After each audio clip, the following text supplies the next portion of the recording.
Caitlin Clark has added pressure to the March 10th date for the WNBA CB talks and added pressure to the WNBPA to get a deal done. In the ruthless multi-billion-dollar arena of corporate labor negotiations, there's a massive psychological gap between a routine deadline and a weaponized financial ultimatum.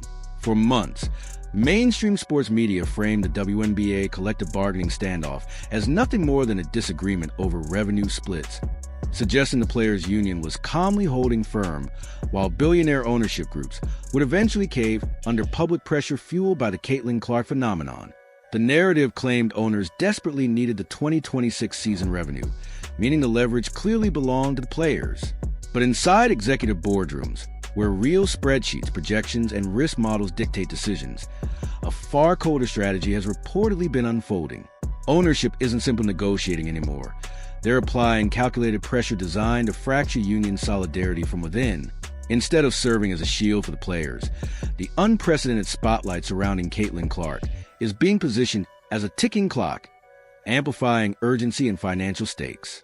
This isn't about waiting until the May 8th season opener.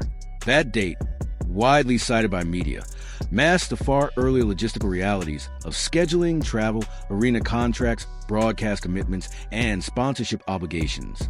In professional sports, the true deadline arrives weeks before opening night, and that compressed timeline shifts the psychological battlefield entirely. What appears publicly as a standard negotiation may, behind the scenes, resemble a high-stakes corporate pressure campaign, one built around timing, financial leverage, and the unforgiving math of a league calendar. NBA delivered a stark ultimatum to the players' union. A deal must be reached by March 10th if the season is to start on time, according to March 10th. That is a true drop-dead date, and it's not some random scare tactic designed to intimidate the union. It represents a final mathematical threshold where operating a professional basketball league becomes logistically impossible. More than 80% of the WNBA's players are currently unrestricted free agents, meaning the league is structurally empty. On top of that, two brand new expansion franchises in Toronto and Portland have paid massive entry fees and, as of now, don't have a single player on their rosters.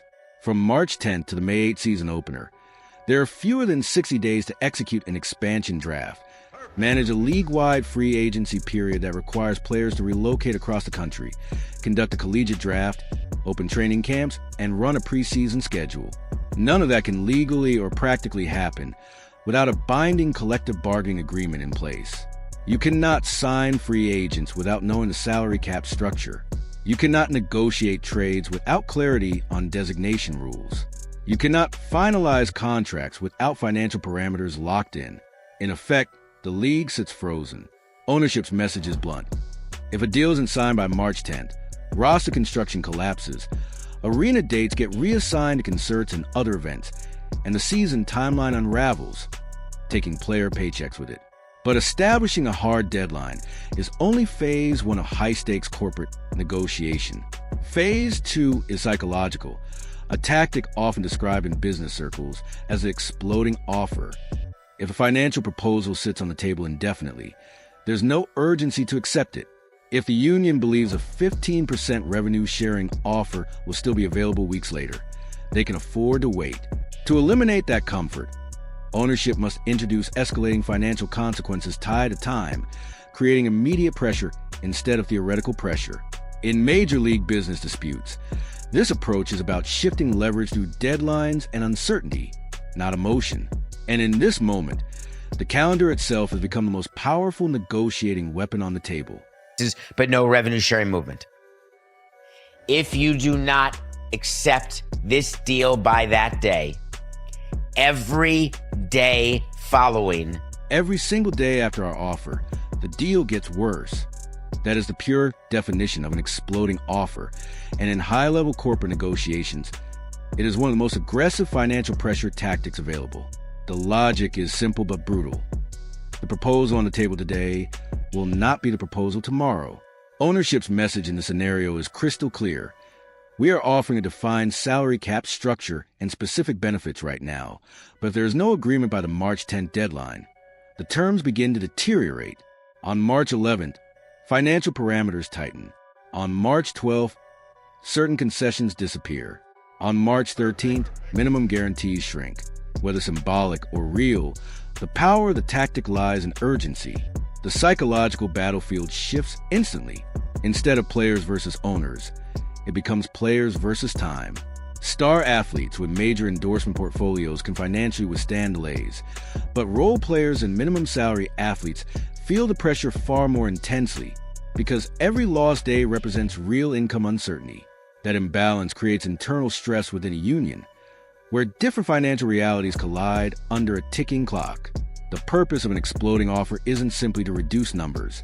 It's to accelerate decision-making by introducing escalating consequences tied to delay. In corporate history, this approach has been used to compress negotiations and force clarity when talks stall. Once time becomes a central opponent, solidarity can weaken, urgency rises. An entire negotiation dynamic transforms from patient bargaining into a race against compounding loss.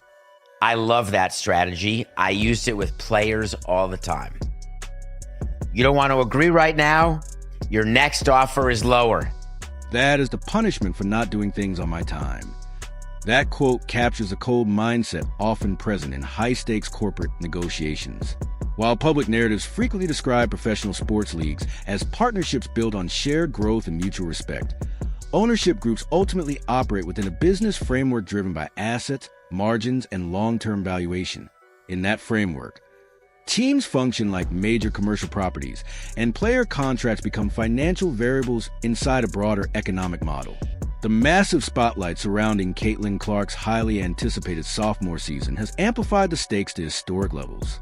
Many assumed that attention would serve as leverage for the players, that ownership would never risk disrupting momentum tied to one of the league's most marketable stars.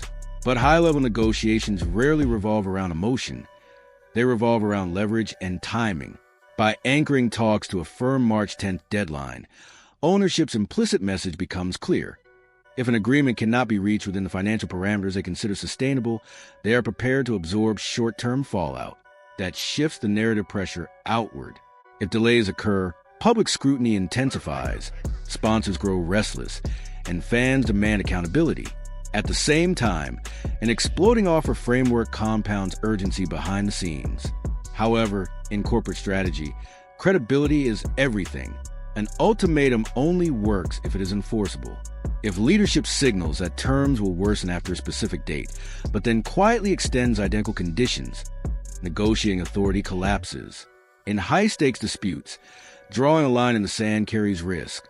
Because once drawn, it must be honored. You have to follow through.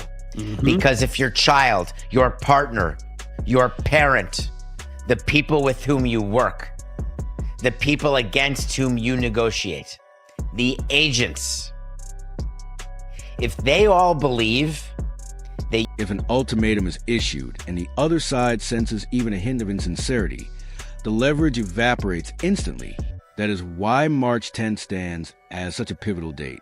In this scenario, ownership has drawn a firm boundary around what they claim is financially sustainable, signaling they will not agree to significantly higher revenue-sharing demands, will not commit to absorbing projected long-term losses beyond their tolerance, and will not extend negotiations past a logistical window required to stage a season. The message is unmistakable. The timeline is fixed and the financial framework has limits. Veteran players pushing for a larger share of gross revenue are now confronting the hard mechanics of deadline